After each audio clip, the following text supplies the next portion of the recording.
সকালের ব্রেকফাস্টে এমন একটা যদি চটজলদি রেসিপি থাকে তাহলে আর ব্রেকফাস্টের জন্য কোনো টেনশন থাকে না। সকালে উঠে আমাদের চিন্তা করতে হয় বাচ্চার টিফিনে কী দেবো বা হাজব্যান্ডকে কী দেবো। তো এরকম যদি চটজলদি একটা রেসিপি দেখে নেওয়া যায় তাহলে একদম কোনো কিছু ঝামেলা ছাড়াই ঝটপট কিন্তু বানিয়ে নেওয়া যায়। আর যে উপকরণগুলো দিয়ে বানাবো এগুলো আমাদের বাড়িতে প্রত্যেকেরই থাকে, সবসময় গৃহস্থালী বাড়িতে এগুলো সবসময় আমাদের মজুদ থাকে।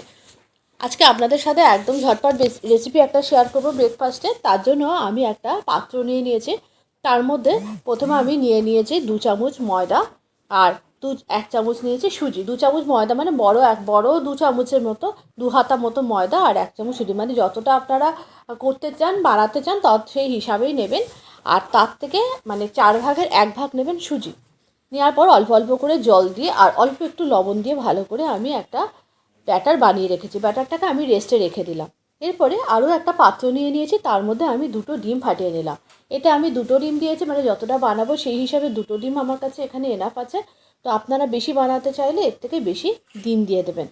আর এরপরে আমি এর মধ্যে স্টাফিংয়ের জন্য নিয়ে নিয়েছি শসা, পেঁয়াজ আর ধনেপাতা। আর নিয়েছি কিছুটা কাঁচা লঙ্কা। তো আপনারা যদি মনে করেন এর মধ্যে গাজর কুচি দিতে পারেন, ক্যাপসিকাম দিতে পারেন, তো আমি এগুলো আর দিইনি। এর মধ্যে আমি শুধু এইটুকু স্টাফিংই দিয়েছি। ভালো করে আমি শসা আর পেঁয়াজের খোসাটা ছাড়িয়ে নেবো। এই ব্রেকফাস্টটা করে আপনাদের আগে থাকতে বলে রাখি, ব্রেকফাস্টটা যখন বানাবেন অবশ্যই কিন্তু আগে থাকতে এই স্টাফিংয়ের মধ্যে লবণ দেবেন না। লবণটা দিলে হয় কি জল ছেড়ে যাবে, এরপরে জিনিসটা গলগলে হয়ে যাবে। তো সমস্ত কিছু কেটে কুটে গুছিয়ে নিয়েছি, ধনেপাতাটাকেও কেটে নিয়েছি আর পেঁয়াজটাকেও মিহি করে কুচিয়ে নিয়েছি। দুই রকমভাবে পেঁয়াজটা কাটতে হবে। একটা পেঁয়াজ কেটেছি একটু লম্বা লম্বিতে, সেটা হচ্ছে আমি স্টাফিংয়ের ভিতরে দেবো। আর একটা পেঁয়াজ একটু ঝিরিঝিরি করে কুচিয়ে নিয়েছি, যেটা আমি কিন্তু দেবো হচ্ছে ডিমের গোলার মধ্যে। আর এদিকে শশাটাকেও আমি একদম মিহি করে কুচিয়ে নিয়েছি। শশা, পেঁয়াজ, স্যালাড সমস্ত কুচানো হয়ে গেল। সকালবেলা এইটুকু মানে কোচাতে সবজি কাটতে কোনো সময় লাগে না।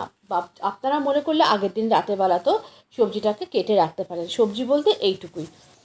এরপরে একটা পাত্রের মধ্যে সমস্ত পেঁয়াজ, শসা নিয়ে নিয়েছে আর কিছুটা পরিমাণ কাঁচা লঙ্কা ঝিরিঝিরি করে কুচিয়ে নিয়েছে। বাড়িতে যদি বাচ্চারা থাকে তাহলে অবশ্যই কাঁচা লঙ্কা দেবেন না, সেক্ষেত্রে একটু গোলমরিচের গুঁড়ো ব্যবহার করতে পারেন।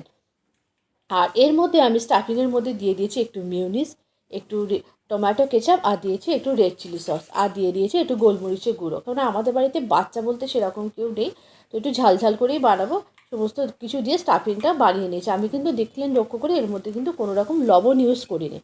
এরপরে যে ডিম দুটো নিয়েছি সেই ডিম দুটোকে ফাটিয়ে নিলাম, অল্প একটু লবণ দিলাম আর যে পেঁয়াজ কুচিটা করে রেখেছি মিহি করে সেইটা দিয়ে দিলাম।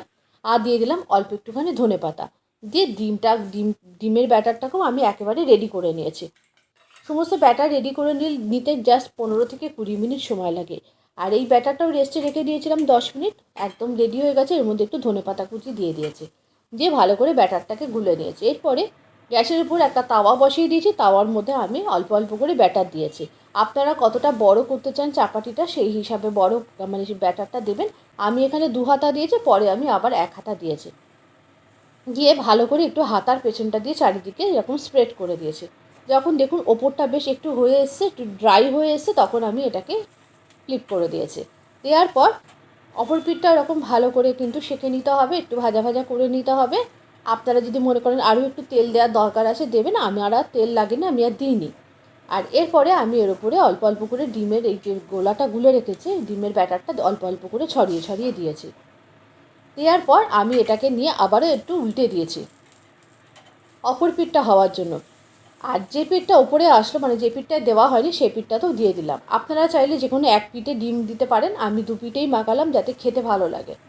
কেননা সকালের ব্রেকফাস্টটা সবসময় একটু হেভি হওয়া দরকার, তো সেই জন্য দিলাম 2 পিঠ এরকম। এবার আর কিছুই না, ভালো করে 2 পিঠ খুব সুন্দর করে সেঁকে নিতে হবে, ভালো করে ভেজে নিতে হবে যেন ডিম একটু কাঁচা না থাকে। সুন্দর করে দেখুন আমার কিন্তু ভাজা হয়ে গেছে। এরপরে আমি একটা প্লেটের মধ্যে নিয়ে নিলাম। এইভাবে আমি আরও একটা এই চাপাটি কিন্তু বানিয়ে নিয়েছি। 2টো চাপাটি রেডি হয়ে গেছে। এরপরে আমি এই চাপাটিগুলোকে স্টাফিং দিয়ে নেবো।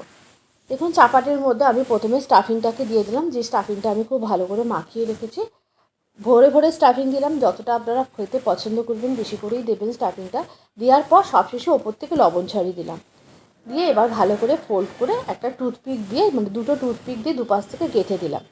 আপনারা যদি মনে করেন কোনো র্যাপার দিয়েও র্যাপ করে দিতে পারেন, মানে ফয়েল বা কোনো কাগজ দিয়ে র্যাপ করে রোলটা বানিয়ে নিতে পারেন।